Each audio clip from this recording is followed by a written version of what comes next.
जो मेरे नबी के बारे में लिख रहे हैं, हदीसें जमा कर रहे हैं, दयानतदार, अमानतदार, सच्चे इतने कि हज़रत इमाम बुखारी एक सफर पे तशरीफ ले जा रहे हैं, कश्ती का सफर है, आपके पास 6 लाख अशरफियां हैं। सुभान अल्लाह। कितनी कितनी? 6 लाख अशरफियां हैं, कश्ती में जा रहे हैं। 6 लाख अशरफियां कश्ती में। एक और शख्स बैठा था, उसने देखा मौलाना पे तो बड़ा माल है जी। अगर मैं शोर मचाना शुरू कर दूं कि मेरी अशरफियां खो गई खो गई खो गई चुर गई तो सबकी तलाशी ली जाएगी। जब मौलाना की तलाशी ली जाएगी तो कोई यकीन ही नहीं करेगा कि मौलाना पे इतना माल कहाँ से आ गया, लिहाजा इन पे चोरी का इल्ज़ाम लगेगा, मुझे फ्री में 6 लाख अशरफियां मिल जाएंगी। हाँ सही बात है। अच्छा, असल आजकल कौम चाहती नहीं, वो कौम का मिजाज ये है ना कि मौलाना पे अगर माल हो ना तो कहाँ से आया जी बेश।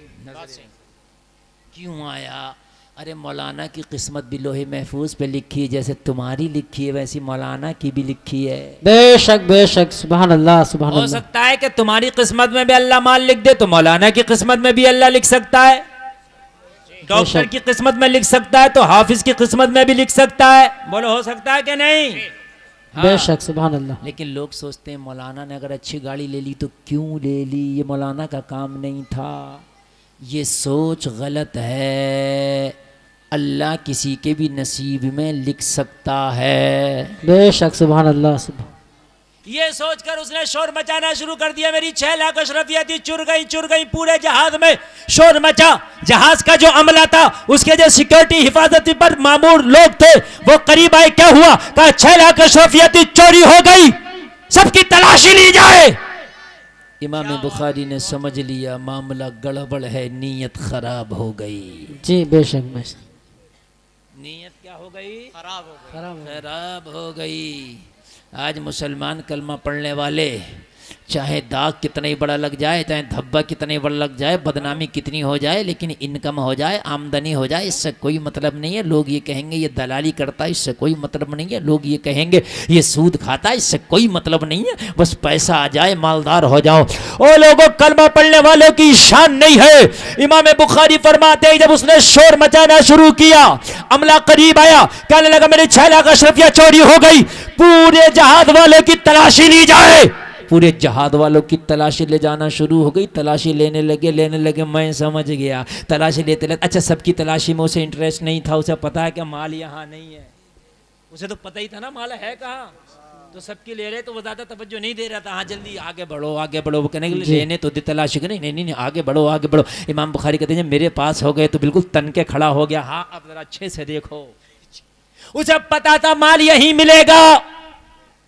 जी। इमाम बुखारी फरमाते कि जैसे ही वो अमला मेरे पास आया और आने के बाद में जैसे ही मेरे थैले को, मेरे सामान को हाथ लगाया तो मेरा सामान पूरा ऊपर से नीचे, नीचे से ऊपर कर दिया, खोल दिया, निकाल दिया, थैले खाली कर दिए, एक भी अशरफी ना मिली।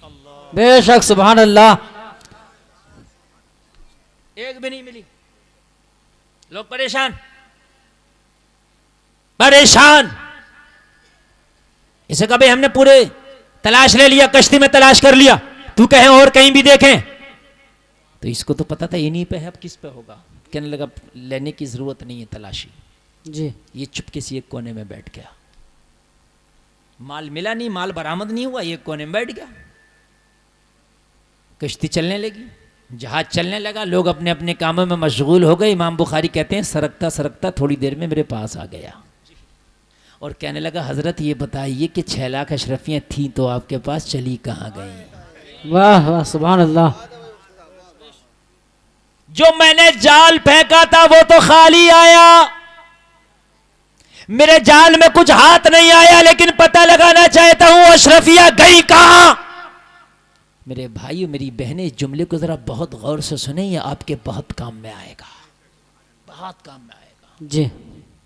ये अशरफिया कहाँ गई? इमाम बुखारी फरमाते हैं चल क्या करेगा, तेरा हाथ खाली चला गया, अब सुकून से बैठ रहा। कहना नहीं हुजूर अब मुझे सुकून नहीं मिलेगा जब तक पता ना लगा लूं वो चली कहाँ गई। बेशक सुभान अल्लाह। और अच्छा आपको भी सुकून नहीं मिलेगा जब तक पता ना चल जाए वो चली कहाँ गई।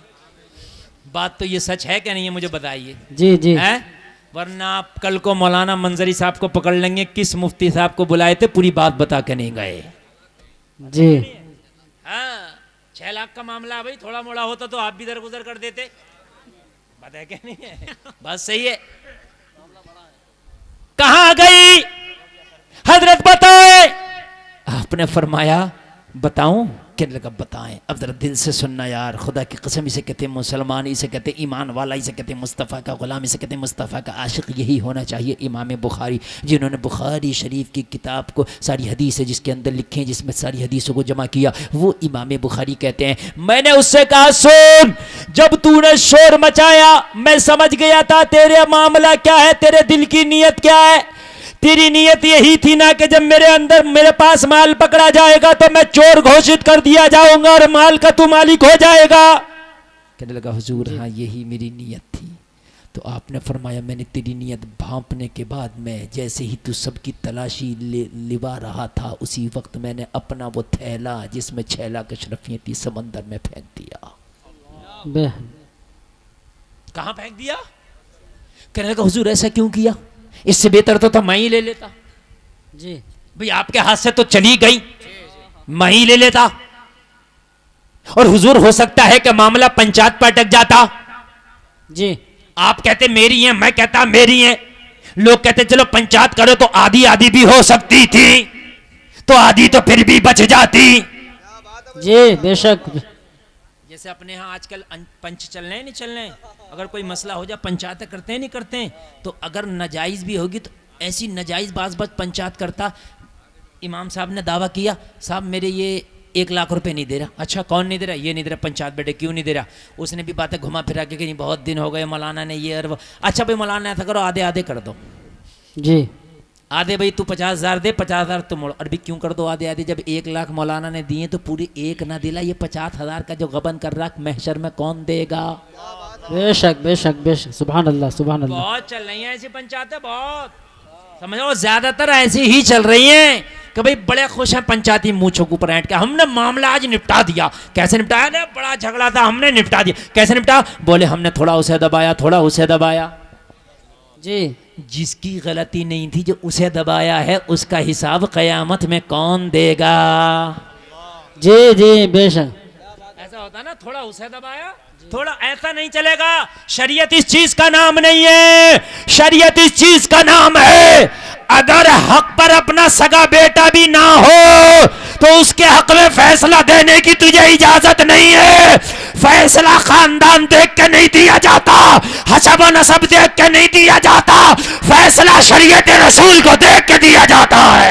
नारे तकबीर, नारे रिसालत, मसलके आला हजरत, जश्न ईद मिलादुल नबी, हजरत अल्लामा मुफ्ती गुलफाम रजा रामपुरी, नारे तकबीर।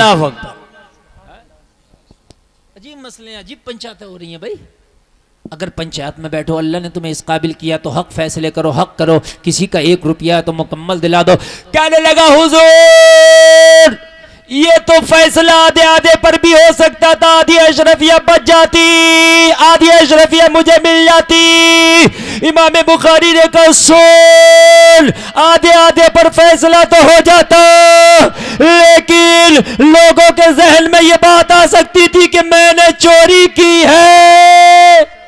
बेशक आ सकती थी कि नहीं आ सकती थी? हो सकता है 100% के जहन में ना आती, लेकिन 10% के जहन में आ जाती कि हो सकता मौलाना साहब चोरी की हो सकता इमाम साहब चोरी की हो। इसलिए मैंने सारी अशरफिया समंदर में फेंक दी। मुझे नबी की हदीसों को जमा करके एक बुखारी शरीफ अपनी कौम को देना है।